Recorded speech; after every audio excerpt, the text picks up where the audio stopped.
तुम्ही फ्रॅक्शन्स शिकले? कशाला म्हणतो रे आपण अपूर्णांक? अपूर्णांक कशाला म्हणतो? जे पूर्ण नाही तर अपूर्णांक, हो ना? समजा हा आपला एक पूर्ण आहे. काय आहे? एक पूर्ण आहे आणि ह्याचे समजा आपण समान 10 भाग केले. काय केलं? समान 10 भाग. आणि त्याच्यापैकी हा जर भाग आपल्याला दाखवायचा असेल तर आपण कसा दाखवतो रे? 1/10. 1/10 किंवा 1 न्यूमरेटर 10 डिनॉमिनेटर. बरोबर आहे? समजा आपला हा एक पूर्ण आहे. तर ह्याचे जर आपण असे समान 10 भाग केले, मोजा बरं किती झाले? झाले 10. 1 2 3 4 5 6 7 8 9 10 झाले. आणि याच्यापैकी समजा आपण हा एकच भाग घेतला. म्हणजे हे जे आहे आपलं एक पूर्ण, याचे समजा 10 समान तुकडे केले, आपण समान भाग केले आणि त्याच्यापैकी समजा आपल्याला हा एक दाखवायचा असेल तर ह्याला आपण काय म्हणतो? 1/10. बरोबर आहे? हे सगळ्यांना माहिती आहे? समजा आपण हा आता आपला एक आहे. काय आहे? हा एक पूर्ण आहे. ह्याचे आपण समान परत 10 भाग केले तर आपल्या ह्या एका भागाला आपण काय म्हणू? 1/10. बरोबर? आणि 1/10. आता तुम्हाला हे माहिती आहे की बा समान 5 भाग केले असते तर एक भाग घेतला असता तर काय म्हटलं असतं? 1/5. बरोबर? पण जेव्हा आपण समान 10 भाग करतो किंवा आता समजा इथे हे बघा, इथे काय केलंय? ह्या एका पूर्ण पाटीचे आधी तर इथे समान 10 भाग केले होते. परत त्याचे आपण आणखीन आडवे भाग केले, त्या एकाचे परत 10 केले. ठीक आहे? म्हणजे इथे आपण ह्या एका पाटीचे 10 भाग तर केलेच. ठीक आहे? पण परत त्या एका भागाचे परत आपण आणखीन 10 भाग केले. दिसतात हे सगळ्यांना? केले आहेत परत 10 भाग. मग आता हे एकूण किती झाले रे? 100 झाले. आणि आता आपण ह्याला काय म्हणू?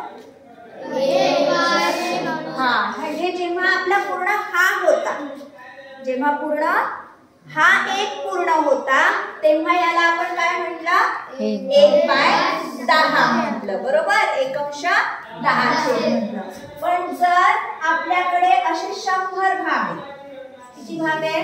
100. आपण असे तर त्याचे 10 भाग केलेच. ठीक आहे? 4 5 6 7 किती झाले मोजा? 1 2 3 4 5 6 7 8 9 आणि 10. ठीक आहे? आता हे जे 10 भाग मिळाले ह्याचे परत आपण प्रत्येकाचे 10 भाग केले. काय केलं?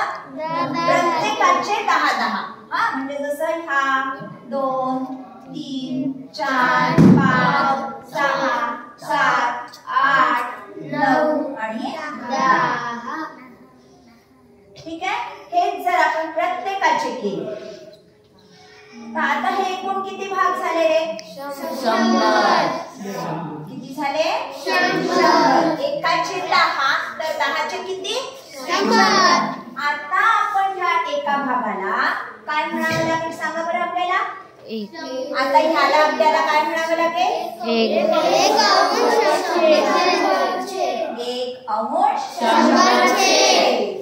अगदी बरोबर. बरोबर? आपण ह्या 100 भागांसारखा हा एक भाग घेतलेला आहे फक्त, म्हणून ह्याला काय म्हणणार आपण? 1/100. आता हे सांगा बरं किती झाले असतील? हे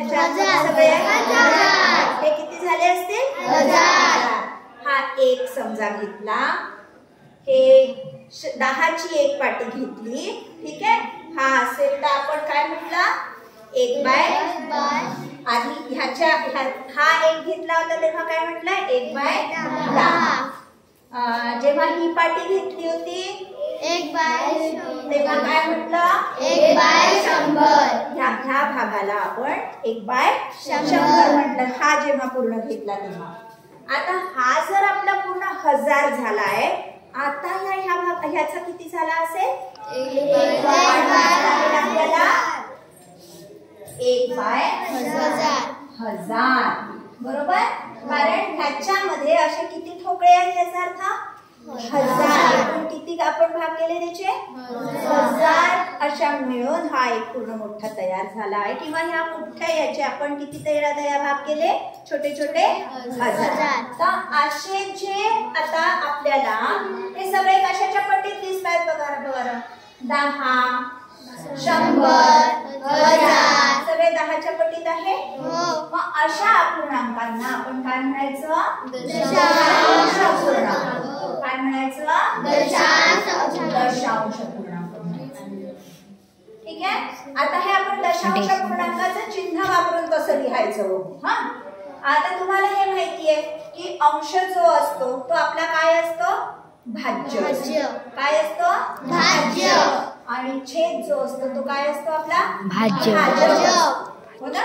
म्हणजे या एका पूर्णाचे आपल्याला किती भाग करायचे 10. म्हणजे आपला भाज्य आहे 1 आणि भाजक आहे 10.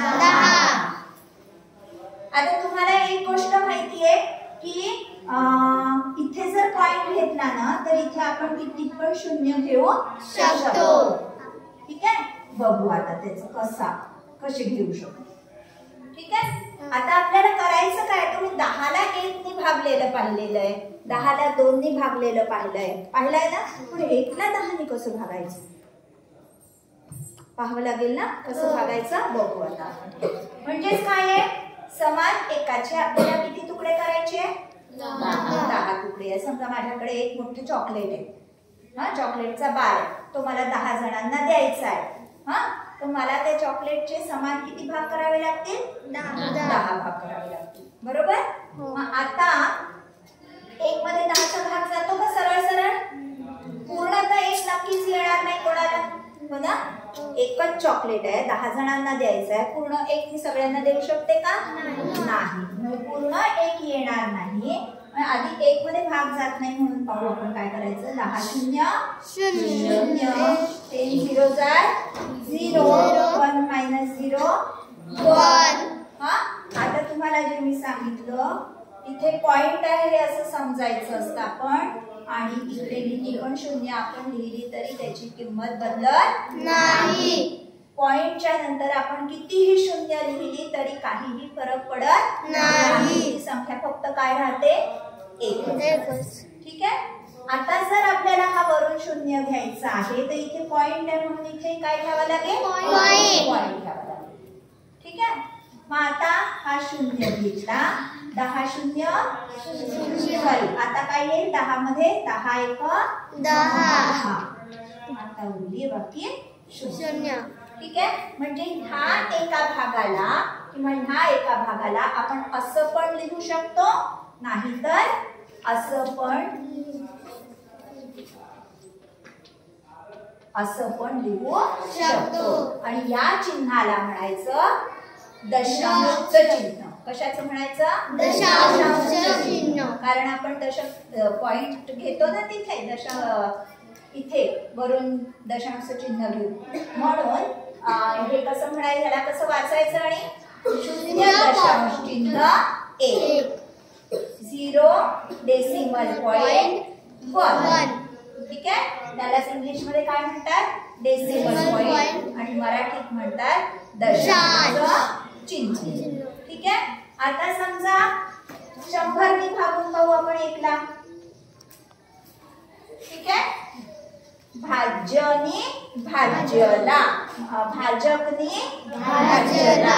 भाजक काय आहे इथे आपला 100. भाज्य काय आहे 1. ठीक आहे. परत कसं 1 मध्ये भाग जात नाही म्हणून 100 0 0 1. परत आता इथे पॉइंट आहे समजू आपण. हा आणि पॉइंट नंतरचा शून्य घ्यायचा आहे आपल्याला, तर इथे सुद्धा काय करावं लागेल, पॉइंट घ्यावा लागेल. हा शून्य खाली घेऊ. पण आता 10 मध्ये सुद्धा 100चा भाग नाही. जातो का, पूर्ण भाग जातो का नाही. मग परत आपल्याला काय करावं लागेल, 100 शून्य शून्य आणि परत उरले 10. परत इथे शून्य आहे असं समजू आपण. हा शून्य घेतला खाली, हा इथे घेतला. आता इथे किती झाले, 100 झाले. ठीक आहे. मग 100 एक 100